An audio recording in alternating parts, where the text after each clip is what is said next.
tuturuan namin kayo kung paano magluto ng quick-quick. Quick-quick from Saudi.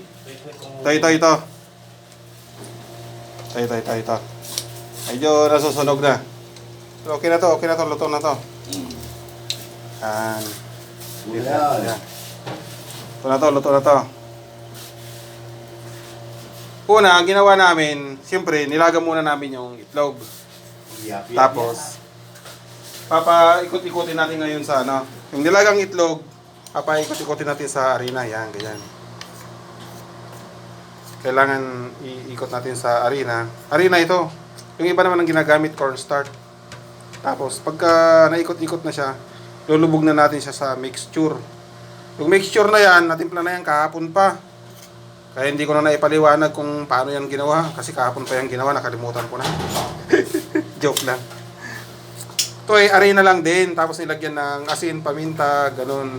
Kunting magic sarap. So, kung mayroon kayong cornstarch o kaya at saka baking powder, mga ganun ba. O, tapos pagka naikot-ikot na, nalagyan na ng mixture, lagyan na natin doon sa kumukulong mantika. Ganyan lang. O, ulit-ulit lang yan hanggang sa maubos natin yung itlog. Pagka kulang yung itlog, may dapat pa kaming reserba dito. Tigdadalawa kami. Pero reserba lang yun kung kailangan pa. O, yan o. Yan, ganyan lang.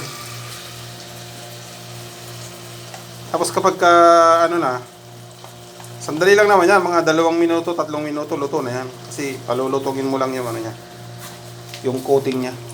Yan. O yun. Parang hindi kumapit, lagyan natin para ano. Yung ganyan. O. Yan, sige, i-mixture mo pa yan. Iikot-ikot mo pa yan dyan. Hello. Yan mga idol. Pag merienda lang to, simple-simple lang. Huwag na nating paartihin. Simple-simplehan lang natin ang pagluluto. Oh, ito yung finished product namin, no. Yan, okay na yan sa mga gutom. Yan, ganyan. Huwag nang maarte magluto. Saka nga pala, yung pinaka-special na ginawa ni Balway, ito, yung sauce. Pag natikman nyo to, kala kumain kayo sa sa Mang Inasal at saka sa Jollibee. Hindi pa kayo kontento, may Chowking pa yan. Tsaka McDonald ang lasa niyan. Kasi alam nyo guys, kahapon mga idol, sumahod kami. Naglakad kami papunta sa alam mo naman dito sa Saudi, pagka tapos ng sahod, kailangan pagpadala ka kaagad. Naglakad-lakad kami papunta sa bangko. Inabutan kami ng ulam sa kalalakad. Tumakbo kami ng tumakbo. Alam nyo ba kung anong pintuan ang napasukan namin? McDonald. Ang bihira, tumambay kami sa loob ng McDonald.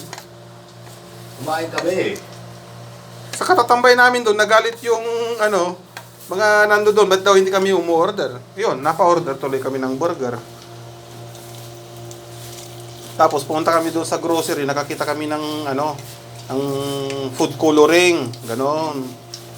Ayun, naisipan namin bumili na rin ng itlog. Ay si Baring Balwig takam na sa quick-quick. Kasi 3 taon, 4 na taon na yata hindi nakakatikim ng quick-quick tsaka kwak-kwak. To, napaluto kami ng wala sa oras. To, ganitong okay na yan. Good product na yan. Okay. Sige, mahaba na yung video natin. Baka naman nagsasawa na kayo sa bibig ko. Ito nga pala yung sauce. Ito, napakasarap ito. Mamaya, papatikim namin sa inyo. Okay, bye-bye!